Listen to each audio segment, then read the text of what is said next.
Are you all waiting for the World War III to happen? Do you know why it will never happen? There are approximately 12,100 nuclear weapons in total in this world. Do you know what would happen to the state of this world if all of these were to explode? I will explain it in detail. 1. The immediate destruction. A single modern nuclear warhead can destroy an entire city instantly. If 12,100 nuclear bombs are discharged at once, the Earth will be wiped out forever. Hundreds of millions of people would vanish in the first few hours. 2. Nuclear winter, the biggest threat. This is the part many people forget. The explosions would cause massive firestorms, sending millions of tons of smoke into the upper atmosphere. Blocking the sun. This smoke would block out sunlight for years. Extreme cold. The global temperatures would decrease by 10 or 20 degrees Celsius. Most of the Earth would be in a permanent state of freezing winter. 3. Global famine. Because there would be no sunlight and the Earth would be freezing, agriculture would collapse. Crops would not grow anywhere. Studies suggest that even a limited nuclear war could cause 2 billion people to starve. A full-scale war involving all 12,100 weapons would likely lead to the starvation of over 5 billion people. Therefore, humans will be vanished forever. 4. Ozone layer depletion. The chemical reactions in the atmosphere would destroy the ozone layer. Once the smoke eventually clears, the Earth would be hit by intense ultraviolet, UV, radiation from the sun, causing severe burns and blinding anyone or anything left alive. Leaders know that if they press the red button, they aren't just killing their enemies. Moreover, they are committing suicide and destroying their own children's future. Today, there are fewer nuclear bombs than there were 40 years ago. During the Cold War, there were over 60,000, but now there are about 12,100. However, even though there are fewer bombs, the ones we have today are much more powerful and accurate. Right now, the world is focused on one last big agreement, the New START Treaty, to keep these dangerous weapons under control. The world uses signed promises and peace talks to ensure no one ever presses the red button.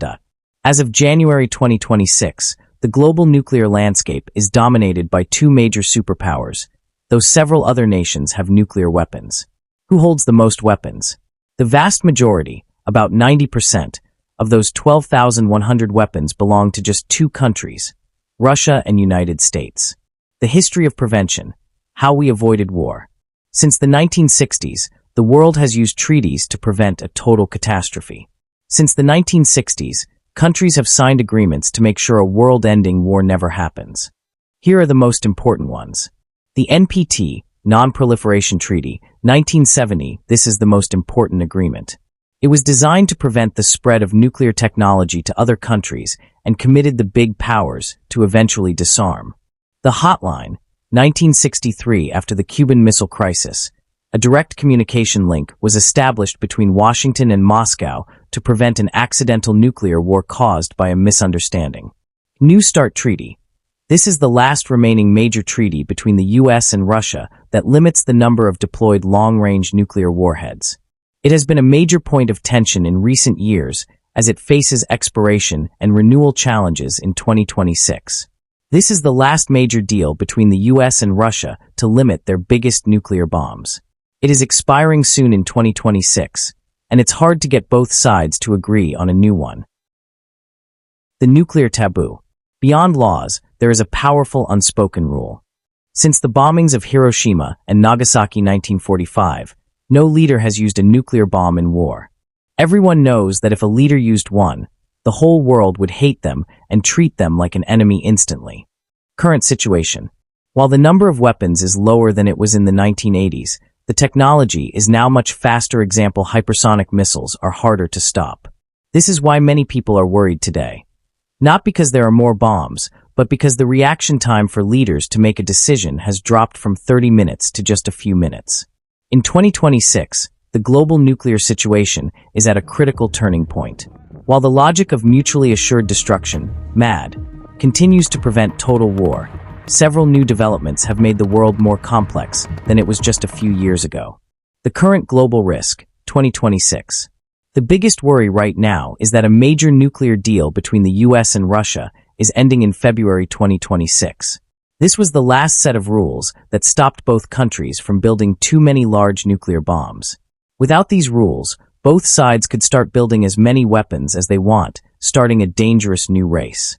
Nuclear dynamics in South Asia. For India and its neighbors, the situation is often described as a nuclear trilemma involving India, China, and Pakistan.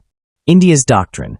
India maintains a no first use, NFU policy, meaning it will only use nuclear weapons in retaliation if it is attacked first. India is currently focused on modernizing its nuclear triad, the ability to launch missiles from land, air, and submarines. The China factor. China is rapidly expanding its arsenal, aiming to reach over 1,000 warheads by 2030. This expansion pressures India to upgrade its own long-range missiles, like the Agni-V, which can reach all of China. The Pakistan dynamic. Unlike India, Pakistan does not have a no first use policy. They use their nuclear weapons as a shield to prevent a large-scale conventional war. In May 2025, a serious border conflict between India and Pakistan once again tested this balance, but diplomacy and the fear of escalation eventually cooled the situation. The nuclear-free movement. While some countries build weapons, others are moving in the opposite direction through nuclear weapon-free zones, NWFZs. What are they? These are entire regions where countries have legally agreed never to develop, station, or test nuclear weapons. Current zones. Today, about 115 countries, mostly in the Southern Hemisphere, are part of these zones, including Latin America, Treaty of Tlatelolco; Africa, Treaty of Pelindaba; Southeast Asia, Treaty of Bangkok; Central Asia, and the South Pacific. The goal: by creating these zones, countries try to shrink the parts of the world where nuclear war could even be a possibility. The no-nuclear movement. While some countries still build weapons, many others are working together to create safe zones where nuclear weapons are totally banned. What are they? These are big areas of the world where groups of countries have made a legal promise. No nuclear testing, no building bombs, and no keeping bombs here. Who is involved? Right now, about 115 countries, over half the world, are part of these zones. This includes almost all of Africa, Latin America, Southeast Asia, and the South Pacific. The goal: to slowly shrink the map of where nuclear war is possible until the whole world is safe. What happens next?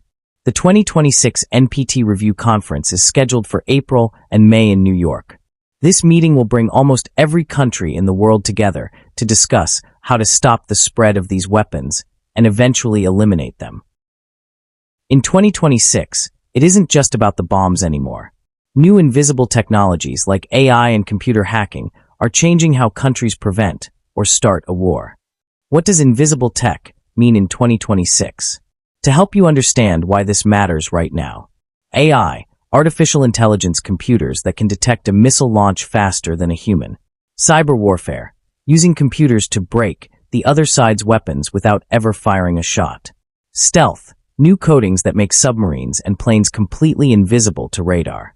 Here are the most critical updates regarding the current global situation. 1. The final treaty, New Start, February 2026. We are currently at a historic crossroads. The New START Treaty, the very last agreement that legally limits the number of nuclear warheads the US and Russia can have, is set to expire on February 5, 2026. The risk: for the first time in over 50 years, there may soon be no legal limit on how many nuclear bombs these two superpowers can build. Right now, there is a last-minute idea for both countries to keep following the old rules for one more year, even without a formal deal. However, official talks have stopped. Without this agreement, the safety rails that stop a sudden race to build more bombs will be gone. 2. The role of artificial intelligence, AI. In 2026, the biggest change isn't a new bomb, but how bombs are controlled. AI is now being integrated into early warning systems. Faster decisions. AI can analyze satellite data faster than humans to detect a launch. However, this is scary because it reduces the time leaders have to decide if an alarm is real or a glitch. A targeting. AI-driven drones and submersibles are being developed to hunt nuclear submarines. If a country feels its hidden submarines are no longer safe, they might feel pressured to use them or lose them, which increases the risk of an accidental war. 3. The Ban Treaty, TPNW. While the major powers are modernizing their weapons, a huge group of other countries is trying to make nuclear weapons illegal. The movement, Right now, 74 countries have officially joined a global group that says nuclear weapons should be illegal. The goal: these countries, mostly in Africa, Southeast Asia, and South America, want to make having a nuclear bomb seen as something shameful, just like landmines or poison gas. Next step: they are holding a huge meeting in November 2026 to tell the big countries with bombs that it is time to get rid of them forever. 4. New invisible weapons. Hypersonic glide vehicles. These travel at more than 5 times the speed of sound and can move in flight, making them almost impossible for current missile defense systems to shoot down. This has made many countries feel more vulnerable than they were 5 years ago. Cyber warfare. There is a growing fear that a hacker could break into a nuclear command system and transmit a fake launch order. Every nuclear nation is currently spending billions just to protect their communication lines from hackers. Who created nuclear weapons? The creation of nuclear weapons was one of the most significant and secretive projects in history. Here is the simple breakdown of who made them and how it happened. 1. The leader, J. Robert Oppenheimer. Often called the father of the atomic bomb, Oppenheimer was an American physicist who led the scientific team. He was chosen for his brilliant mind and his ability to manage a large group of complex scientists. 2. The project, the Manhattan Project. This was the secret U.S. government project during World War II, 1942 to 1946, to build the first nuclear bomb before Nazi Germany could. It was a massive effort that employed nearly 130,000 people, cost about $2 billion, which would be over $36 billion today. It was led by Major General Leslie Groves, who handled the military side, and Oppenheimer, who handled the science side. 3. The scientists involved. Oppenheimer didn't work alone. He gathered some of the world's greatest minds at a secret lab in Los Alamos, New Mexico, including Albert Einstein. He didn't build the bomb, but he signed a famous letter to the U.S. president warning that Germany might build one. This letter helped start the project. Enrico Fermi. He created the first controlled nuclear chain reaction in Chicago, which proved that an atomic bomb was actually possible. Leo Szilard, the physicist who first came up with the idea of a nuclear chain reaction. 4. The first success, the Trinity test. On July 16, 1945, the world's first nuclear weapon, nicknamed the Gadget, was successfully exploded in the New Mexico desert. When Oppenheimer saw the massive explosion, he famously remembered a line from Hindu scripture. "Now I am become death, the destroyer of worlds." Don't worry, WW3 will never happen. The countries are focusing on not to start a war. They know if any countries start, they will be dead too. But a major problem they are facing is hackers. The focus in 2026 is moving away from who has more bombs to how do we stop a computer error or a hacker from starting a war. Thank you for watching the full video. Subscribe for more.